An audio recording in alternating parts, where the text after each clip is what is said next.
but now the hurdles have been raised and the distance lengthened to 110 meters for the men. That's right, 42-inch hurdles. Our women's race featured 2 world champions and an Olympic champion. This one, just 1 world champion in Grant Holloway and the Olympic champion Parchment. But Grant Holloway by himself has 3 world titles. So the first out will be the European champion Martinez of Spain.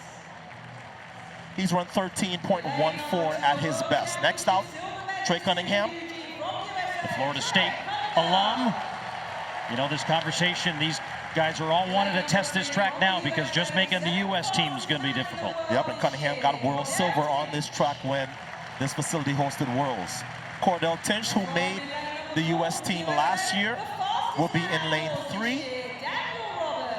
And then Daniel Roberts, who has been a nemesis with Holloway all the way back to his collegiate days, gets the draw right next to the 3-time world champion.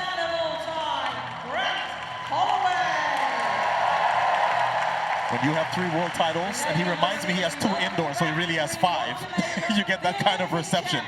His personal best, the 2nd fastest time ever, is on this track. Here's the Olympic champion from Jamaica, Hansel Parchment.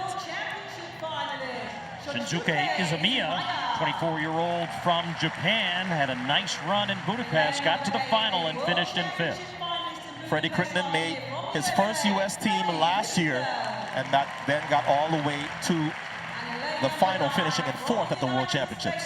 And wrapping it up, Jamal Britt by way of the University of Iowa. So it's a decidedly American field. 6 guys who could legitimately make the team, and then Devin Allen, who's in rehab and thinking about maybe trying to make the team again, is probably watching at home.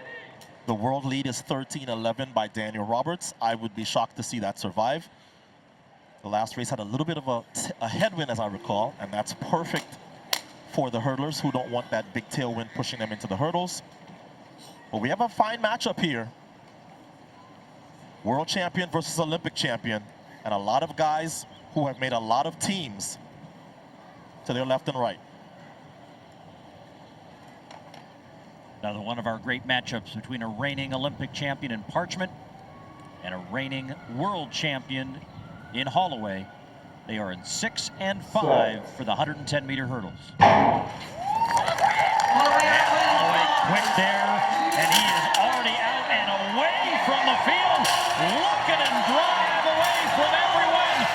No one's going to catch the 3-time world champion as we await the time.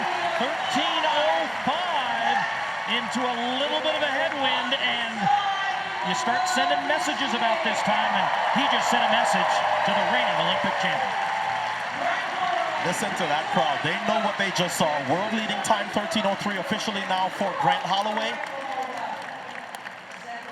And he put away this field, including the Olympic champion who recovered for 4th.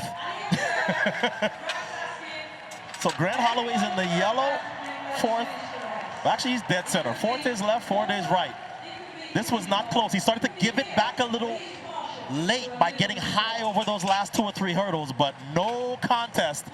Grant Holloway looks to be ready for the U.S. Olympic trials in under 30 days' time. We expect him to get away well, Paul, because he always does. He's undefeated for God knows how many decades indoors.